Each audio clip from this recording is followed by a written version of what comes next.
Kalah baku tembak dengan TNI Polri, OPM main tembak warga pendatang, difitnah mata-mata. Tak berani lagi menyerang pasukan TNI Polri, kini organisasi Papua Merdeka OPM menyasar warga pendatang di Papua. Nyali KKB Papua yang kini jadi pengecut menargetkan serangan terhadap warga sipil dengan tudingan menjadi mata-mata TNI Polri. OPM melakukan aksi brutal terhadap seorang pekerja proyek di distrik Sugapa, Kabupaten Intan Jaya, Papua.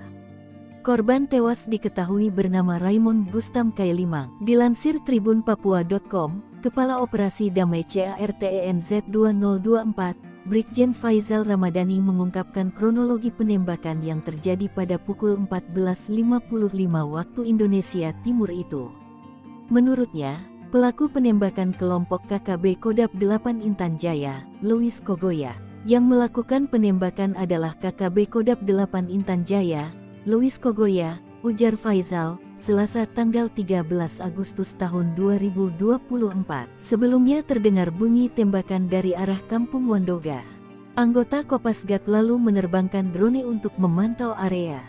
Dari pantauan drone tersebut, terlihat satu korban tergeletak di area bawah Sungai Wabu. Raymond Gustam Kailimang bersama rekannya, Robi Below, turun ke kali untuk mengambil air. Setibanya di lokasi, mereka turun dari mobil dan mengeluarkan selang untuk menyedot air dari kali. Tiba-tiba, seorang anggota OPM dengan membawa senjata laras panjang mendekati mereka. Pelaku, yang diidentifikasi sebagai anggota KKB Kodap 8 Intan Jaya, Louis Kogoya. Ia menembak korban Raymond Gustam Kailimang dari jarak sekitar 1 meter. Pelaku juga melakukan pemukulan terhadap Robi Below, rekan korban, sebelum melarikan diri ke arah Gunung Wabu.